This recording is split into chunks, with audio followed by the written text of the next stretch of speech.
Pode Aprender. O Pode Aprender é o seu espaço para debater temas importantes para a educação básica brasileira. Uma realização da Aprende Brasil Educação.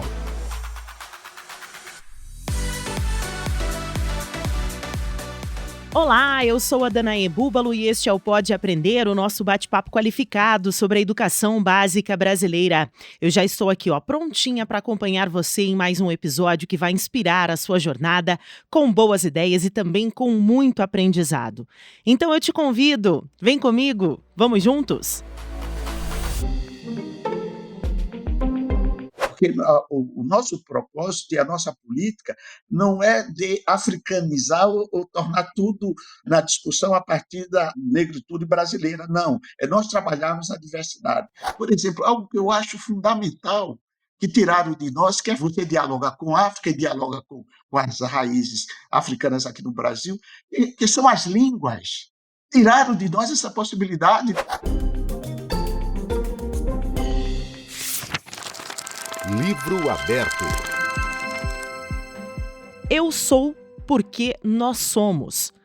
Esse é o significado da palavra Ubuntu, uma filosofia que lembra que as escolhas pessoais afetam toda uma comunidade e que a vida só faz sentido se for para ser compartilhada. Neste episódio do Pode Aprender, vamos falar sobre um tema essencial e cada vez mais urgente na educação básica brasileira: a presença da cultura africana na escola e a construção de uma educação verdadeiramente antirracista. Afinal, trabalhar história e cultura afro-brasileira em sala de aula não é apenas cumprir a Lei 10.639, mas avançar com um passo definitivo para uma sociedade mais justa e igualitária. E lembrar que cada professor e que cada estudante pode e deve fazer parte deste processo. Pega a caneta. O convidado do episódio de hoje é o professor Zezito de Araújo, uma grande referência na luta antirracista e na valorização da cultura negra em Alagoas e no Brasil. Zezito é professor, historiador e ativista, atuou por décadas na Universidade Federal de Alagoas, onde dirigiu o Núcleo de Estudos Afro-Brasileiros. Estudioso dos quilombos e das comunidades quilombolas, das relações étnico-raciais e da cultura afro-brasileira. Tem uma vida inteira dedicada ao fortalecimento da identidade negra, à construção de políticas públicas e ao resgate da cultura afro-brasileira. Professor Zezito, é um enorme prazer estar conversando com o senhor. Seja muito bem-vindo ao Pode Aprender. Muito obrigada por ter aceito o nosso convite. Eu que agradeço essa oportunidade de conversar com vocês e principalmente com professores e professoras que fazem parte, não é, desse conjunto de processo de aprendizado acerca da cultura e de prática antirracista na nossa educação brasileira. Bom, professor, então para a gente começar o nosso bate-papo, eu gostaria que o senhor comentasse por que a cultura africana e a educação antirracista elas são temas tão urgentes para a escola básica nos dias atuais. Olha, eu acredito que essa urgência ela não está diretamente vinculada à Lei 10.639. No meu entendimento, e normalmente quando eu faço essa fala, está em função da formação da sociedade brasileira e do processo identitário brasileiro. Porque, no meu entendimento, a urgência está por isso, porque sempre foi relegada a segundo plano tratar dessas temáticas. E nisso nós temos perdas terríveis, tanto no que diz respeito à formação, do entendimento da formação da sociedade brasileira, quanto da própria formação da cidadania brasileira, do homem, da mulher, da criança e do adolescente brasileiro, porque há uma perda efetivamente desses referenciais históricos, antropológicos, econômicos, social, de tudo aquilo que vem das heranças africanas e aquilo que são ressignificado e recriado aqui no Brasil com negros e negras que vieram da diáspora para aqui. Professor, e aproveitando então essa tua fala, né, desse tempo de perda, é possível a gente reverter esse momento, professor? Dentro do ambiente escolar, é possível a gente reverter esse momento de perda? Eu acredito que sim. Eu acredito muito na educação. É tanto que a minha profissão e a minha militância sempre foi na área da educação, e na educação com esse recorte étnico-racial, porque a escola ela é um espaço onde está localizado no seu território uma microsociedade, né? E ela tem instrumentos que ela possibilita se reverter, desde quando haja por parte dos gestores. Quando eu falo gestor, eu não estou falando só aquele gestor na escola, mas o gestor, o presidente da República, o governador, o prefeito, o secretário de Educação, que crie políticas voltadas para possibilitar e reverter esse processo. E, com isso, o elemento fundamental é o professor, é a professora, são os instrumentos que existem no processo educativo, o projeto político-pedagógico, a matriz curricular, os planos de ações, as formações continuadas, os equipamentos que a escola possui com esses recortes. E quando eu falo com esse recorte, é o recorte da diversidade, porque o nosso propósito e a nossa política não é de africanizar ou tornar tudo na discussão a partir da negritude brasileira, não. É nós trabalharmos a diversidade e mostrar que todos nós temos as mesmas possibilidades desde quando nos demos a oportunidade. Por isso que eu vejo que a escola é uma possibilidade para essas transformações. Eu acho que o professor Zezito chegou num momento aqui do nosso bate-papo de extrema importância, né? Porque é justamente isso, o professor não é africanizar o ambiente escolar, né? Mas é entender a cultura africana no contexto escolar, é isso mesmo? É, sim, e é fundamental que nós entendamos ela no contexto escolar. Por que no contexto escolar? Inclusive, eu outro dia, conversando com um amigo meu de Guiné-Bissau, o Bijagó, ele falou para mim, dizendo: olha, Zezito, muitos das heranças, aliás, muitos dos elementos culturais que nós temos lá em nosso país, nós encontramos aqui no Brasil, de forma ressignificada. Então, eu acho que isso é fundamental. Essa riqueza e essa capacidade e essa dinâmica, quer dizer, essa resiliência que se implantou aqui no Brasil, que não é africanizar, é fazer com que as nossas referências, não é? E essa referência a gente encontra num elemento cultural e simbólico africano, sankofa.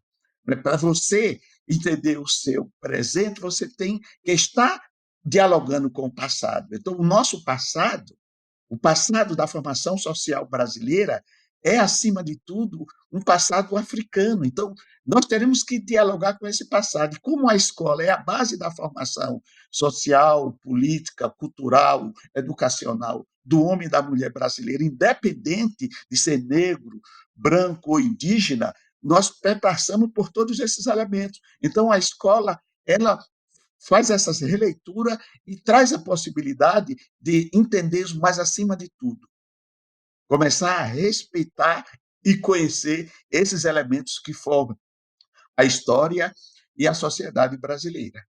E quando a gente aborda essa cultura africana no ambiente escolar, professor Zezito, quais são os principais erros que a gente pode cometer, né? Ao abordar essa cultura africana de uma forma superficial, de uma forma deturpada, quais são os exemplos que o professor pode trazer aqui para os nossos ouvintes? Olhe, pela experiência que eu tenho, realmente existe algumas dificuldades para que os professores, enfim, né, o profissional da educação trabalhe esses elementos. E eu vou lhe ser sincero, ontem mesmo eu estava em uma formação aqui com professores que trabalham com artes, né?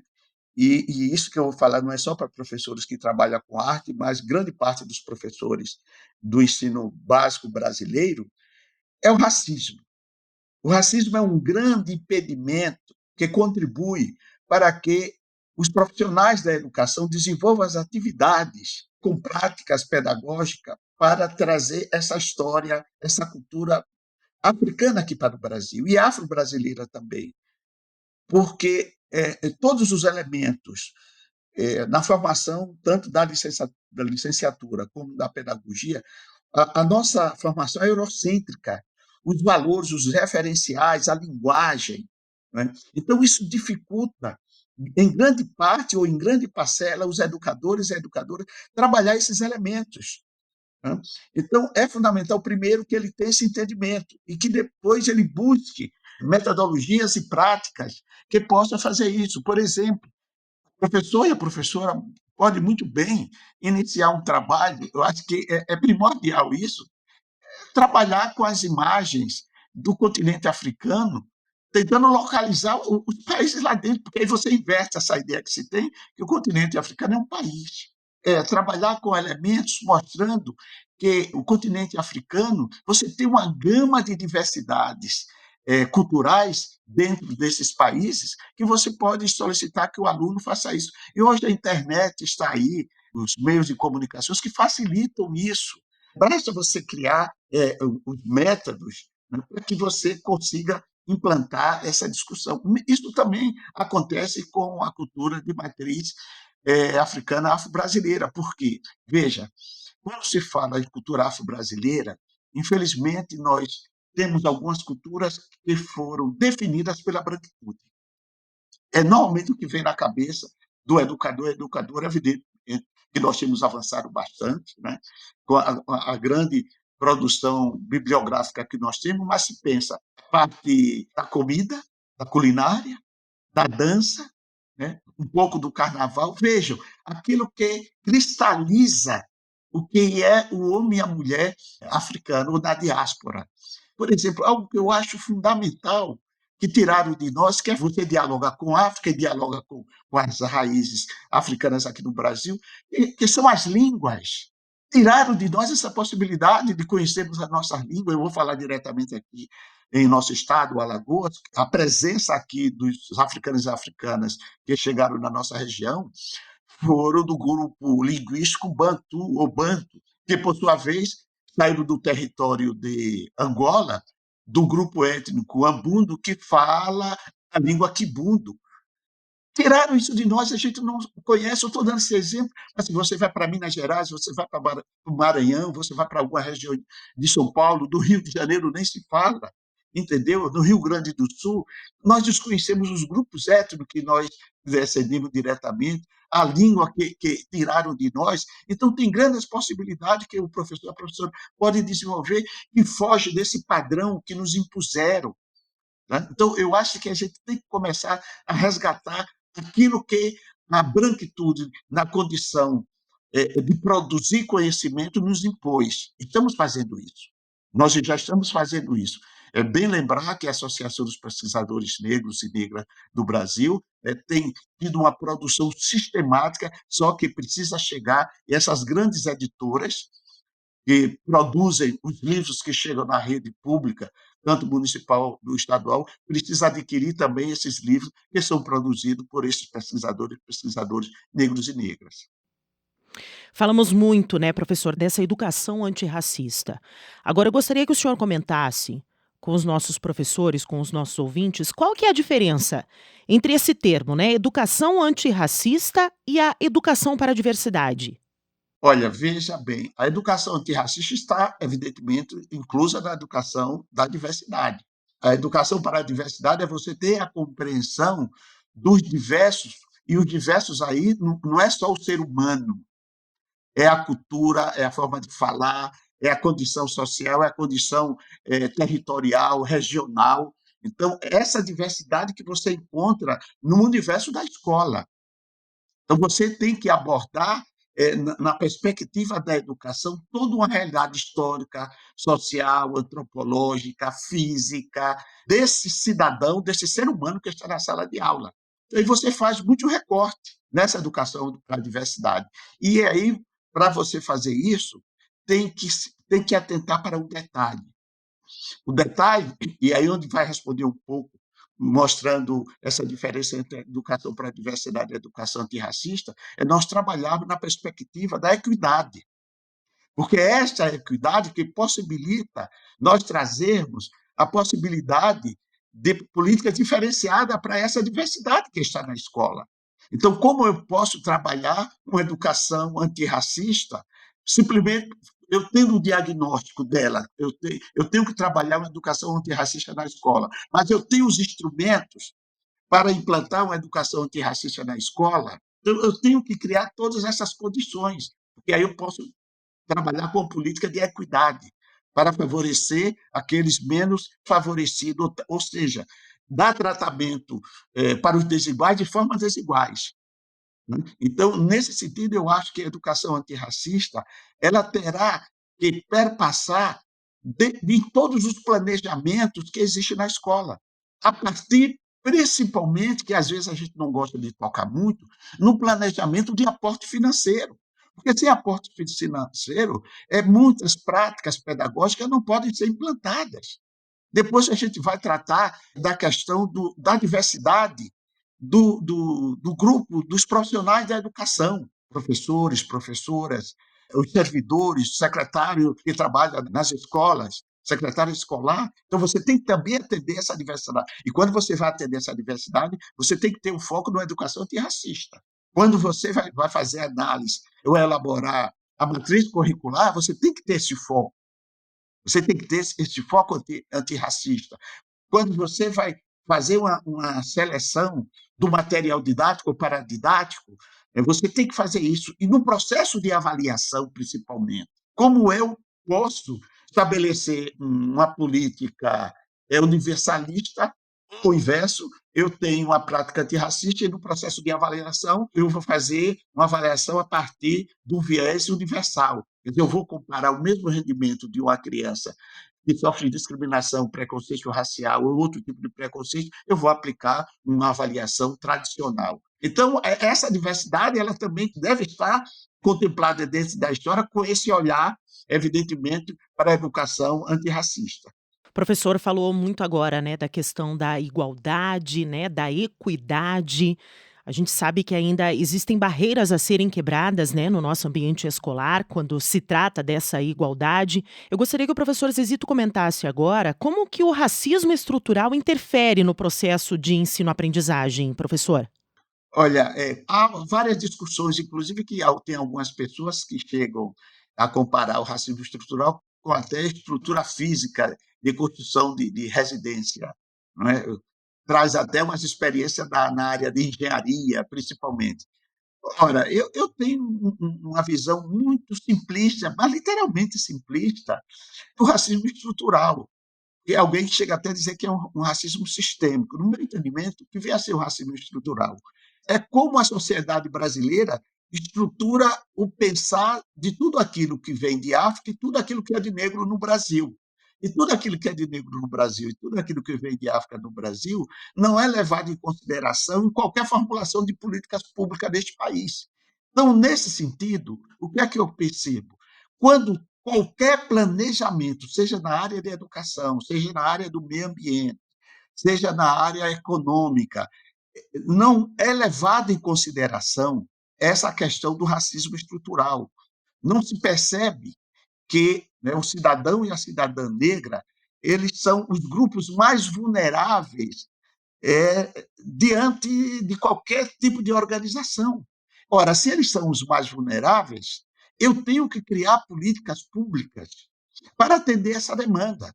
E quando eu estou criando essa política pública para atender essa demanda, eu estou combatendo o racismo estrutural e, ao mesmo tempo, eu estou aplicando uma política de equidade para não trabalhar todos e todas na perspectiva da igualdade, porque cada um parte de um ponto diferenciado. E se eu parto de um ponto diferenciado, nem todos têm as mesmas possibilidades e muitos têm os seus limites, têm o seu tempo. E esse tempo ele é histórico, ele é social, ele é econômico, ele é cultural. E a negritude, a pessoa negra, dentro dessa perspectiva, ela tem algum tempo e alguma situação defasada da questão daquele que se reconhece ou acredita na perspectiva da branquitude, mesmo sendo de um mesmo grupo econômico ou um grupo étnico, porque a branquitude ela é o seu sustentáculo são os privilégios. Então são esses privilégios que não é percebido no direito que é da negritude. Quando se fala em racismo estrutural, quando se fala em equidade, nós também teremos que falar em branquitude e seus privilégios. Porque aí você começa a dialogar. Aquilo que a branquitude tem enquanto simbolismo, enquanto que a negritude não tem. Quais são os direitos simbólicos, quais são os privilégios simbólicos e materiais que a branquitude tem? Porque normalmente a gente só tem o hábito de discutir a negritude. Eu quero deixar bem evidente para aqueles que me ouvem, quem criou o racismo neste país, quem manuseia o racismo para garantir o privilégio da branquitude é a branquitude. Então, nós teremos que partir também de um ponto fundamental, discutir essa branquitude. É fundamental discutir essa branquitude. Aí a gente vai entender, em parte, essa negritude, porque a gente parte, talvez, de uma perspectiva não mais correta. A gente parte da perspectiva do escravismo, sem discutir que o escravismo foi implantado pela branquitude. Eu acho que a gente tem que reverter um pouco nessa nossa percepção. Bom, professor, a gente sabe que a escola ela é formada por vários elementos, né? São os educadores, os professores, os alunos, os diretores, mas também a comunidade, né? Onde essa escola ela está inserida. Então, eu gostaria que o professor comentasse agora como que é possível o professor mapear e valorizar, né? Os saberes e as expressões culturais afro-brasileiras da comunidade local, da escola, e incorporá-las no cotidiano escolar. Olhe, quando eu falei para você o projeto político-pedagógico, quando eu falei para você da matriz escolar, está associado à comunidade escolar. Nós jamais poderemos elaborar um projeto político-pedagógico de uma escola, ou elaborar uma matriz curricular, ou mesmo um plano de ação, ou outras atividades, sem dialogar com a comunidade escolar, porque é ela que vai trazer para nós uma realidade extra escola, porque nós sabemos o que é que está estabelecido ali, que é obrigatório, que a escola tem que cumprir. Mas existe, que é isso às vezes que funciona, o currículo oculto.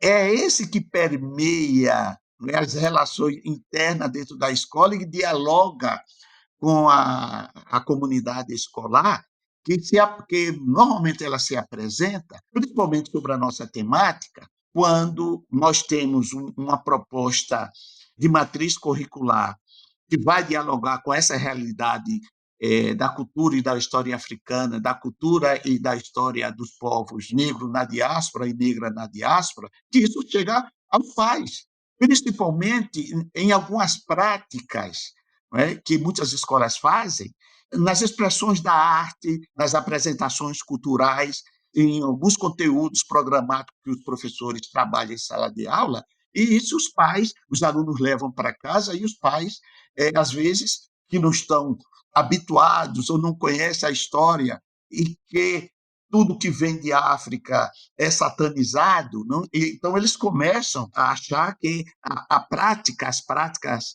que estão sendo implantadas na escola não estão condizentes com os seus ideais de ensino.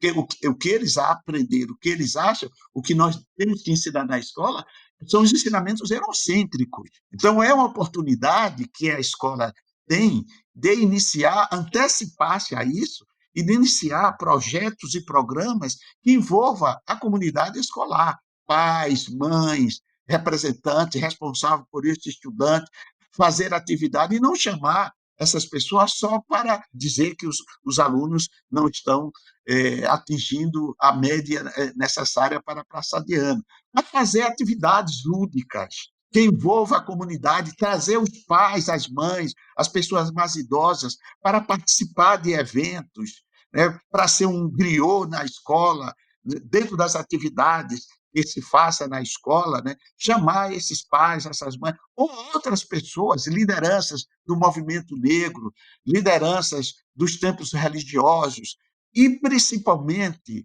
que eleve a autoestima e sejam referenciais positivas para as pessoas, para os estudantes negros e não negros. Eu acho que esse que é o grande trabalho que a escola tem por obrigação de fazer. Essa é a obrigação também, não ficar só na sala de aula. Porque essas crianças, seja elas negras ou não, precisam desses referenciais, até para desconstruir esse racismo que foi construído no seu dia a dia, que, dependendo da localidade, eles têm a referência como é a droga, é o roubo, é o assalto, a violência, e você traz outros elementos positivos que passam a ser referência para essas crianças negras e não negras nas nossas escolas. E professor, existe alguma experiência de alguma atividade da valorização da cultura africana que o senhor inseriu em sala de aula que deu certo, que o senhor possa trazer como exemplo aqui para os nossos ouvintes? Olha, eu tive várias atividades já sobre. Grande, evidente, parte do meu tempo foi muito mais curso superior. Quando eu ensinava no curso de História, eu trabalhei com História da África, História da Escravidão e História do Nordeste de Alagoas. Principalmente na História do Nordeste de Alagoas, eu trabalhei, aí eu vou dar o caso aqui do nosso estado, eu trabalhei muito, que é a minha especialidade, sobre o Quilombo dos Palmares. Veja, e eu fiz com os estudantes, que eram monitores, estudantes da turma, nós fizemos trabalho de campo para identificar, porque o Quilombo dos Palmares não é a Serra da Barriga, o Quilombo dos Palmares é lá no Cabo de Santo Agostinho até a cidade de Penedo, para você ter uma ideia, são 12.280 quilômetros quadrados, né? Era uma área enorme, mas o nosso trabalho resumiu-se principalmente em União dos Palmares, fazendo o trabalho na Serra da Barriga, que foi a última fortaleza, e a comunidade quilombola de Muquem, para fazer um trabalho identitário junto das comunidades. E para isso nós fizemos, os estudantes produziram algumas TCCs. Eles fizeram um trabalho, pesquisa sobre a nossa orientação e resultou como TCC. E muitos desses trabalhos estão indo para a sala de aula e é utilizado também por alguns estudantes hoje. E resultou também de algo desse trabalho, um livro que eu publiquei, Quilombo dos Palmares, Negociações e Conflito, e eu vou lhe dizer que eu digo que é uma das conquistas que nós tivemos, que esse livro ele está sendo utilizado em toda a rede do ensino médio, evidentemente, aqui, e os estudantes têm produzido vários trabalhos a partir do livro Quilombo dos Palmares, Negociações e Conflito. Eu participo de algumas atividades que eles fazem, a culminância, como chamam, onde eles trabalham, para você ter uma ideia, a partir desse livro, a questão da matemática, a questão da física, a questão da química, a questão do racismo, tudo isso em função de uma escrita a partir de um trabalho feito coletivamente. E isso até hoje está tendo resultado na nossa rede pública aqui do estado de Alagoas, porque esse livro ele foi escrito com um propósito para atender o estudante do ensino básico, que nós temos muitos livros escrito sobre o Quilombo dos Palmares, né? Décio Freitas, o Clóvis Moura, o Abdias Nascimento, o Joel Rufino, o Flávio Gomes, mas precisava de uma linguagem adequada para o ensino básico. E nós produzimos esse livro e cada dia mais os estudantes têm nos convidado para discutir o livro, mas, acima de tudo, para apresentar o resultado do que eles produziram a partir dessa leitura do livro. Bom, e eu acho que com esse exemplo do professor do livro, fica muito claro, né, professor, que é possível fazer todas as atividades interdisciplinares, pensar em história, em artes, em literatura, em matemática, como o professor citou agora, em línguas, como nós já falamos aqui no nosso podcast, no Pode Aprender. É possível, então, inserirmos a cultura africana, a cultura afro-brasileira em várias frentes do ambiente escolar, não é mesmo, professor? E tem mais um detalhe que eu acho fundamental. Toda, né, essa nossa conversa, eu estou um pouco trabalhando a partir de alguns conteúdos, eu não vou dizer programar, mas mais conteúdo da história e da cultura, tanto africana quanto afro-brasileira. No entanto, veja, isso que nós estamos falando, nós estamos tratando da educação para relações étnico-raciais. Eu acho que esse que é o grande ganho que nós, educadores, teremos que perceber. Por que eu estou falando isso? Porque muitos professores, dito entre aspas, das ciências exatas ou das disciplinas exatas, química, física, matemática, não, eu não tenho que trabalhar isso porque não tem conteúdo, não. Para mim, uma coisa complementa a outra. Ele terá que, sim, fazer formação para conhecer a história da África, para conhecer a história da população negra no Brasil, porque aí, ele conhecendo essa história, ele vai, por exemplo, na matemática, na química, ou mesmo na física, se você vai conhecer a exploração mineral no Brasil, do ouro em Minas Gerais, na Bahia, no Mato Grosso do Sul, no Mato Grosso, você está trabalhando ali com a matemática, você está trabalhando com a física, com a química, e ao mesmo tempo você tem esses conhecimentos, você pode trabalhar a matemática, a química, a física com esses materiais lá, mas você está reforçando quem dominava essa tecnologia eram homens e mulheres africanos que traziam isso da África. Isso vai reforçar a autoestima, né, desse estudante negro que está na sala de aula, mas, acima de tudo, vai desfazer essa supremacia da branquitude daquele estudante branco, achando que era o branco que fazia aquilo. Então, não há uma desassociação entre educação para relações étnico-raciais e os conteúdos que são ministrados na sala de aula, porque uma coisa completa a outra. Então, acho que é fundamental a gente ter esse discernimento. Bom, professor Zezito, então, para a gente encerrar o nosso bate-papo de hoje, eu gostaria que o senhor deixasse aqui uma mensagem, né, para os nossos professores, para os nossos educadores que estão nos acompanhando, que querem dar os primeiros passos, mas ainda sentem uma certa insegurança, né, em como lidar com o tema. Que mensagem você poderia deixar para o colega educador? A mensagem que eu deixo é o seguinte: tenhamos o entendimento que nós somos resultados de uma sociedade racista, independente da minha cor. Não é? Agora, eu terei que ter conhecimento para ter um letramento racial, porque com esse, eu entendendo que eu tenho uma formação racista, que eu tenho que combatê-la, eu tenho que ter um letramento racial, já possibilita que eu seja um profissional na área da educação que possa dialogar com os racistas ou com prática racista, mas, acima de tudo, ser capaz de criar práticas pedagógicas antirracistas nas escolas.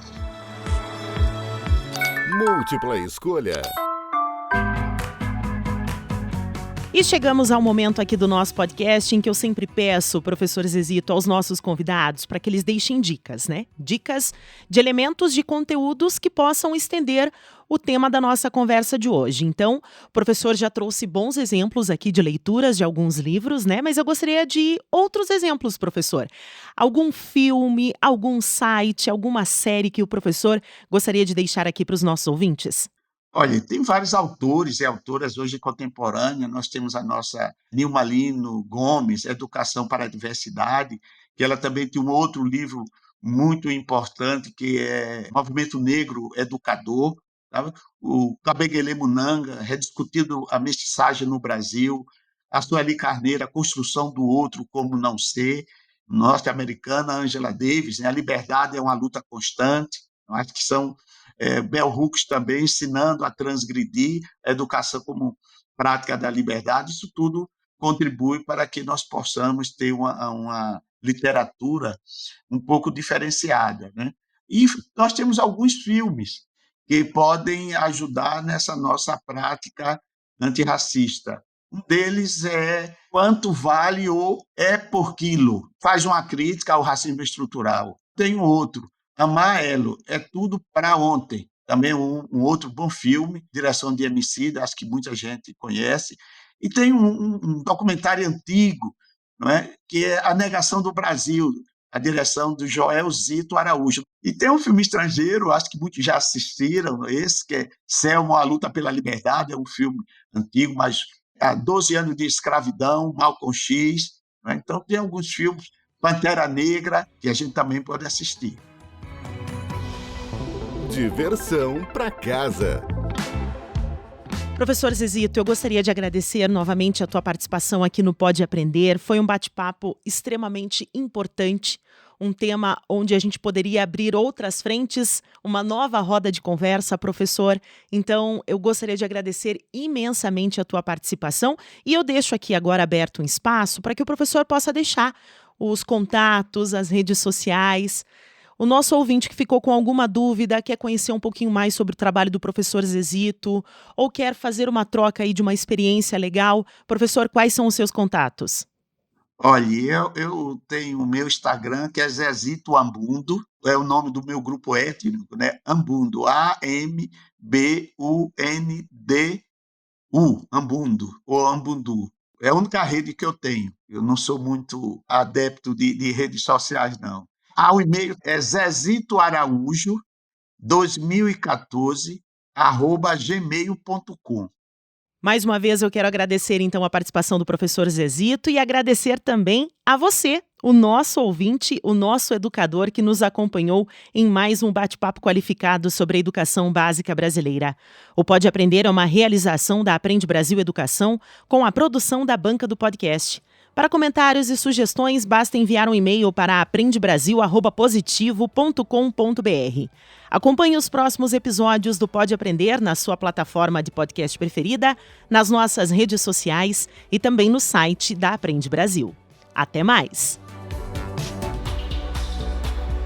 Com produção e edição da banca do podcast, o Pode Aprender é uma iniciativa da Aprende Brasil Educação.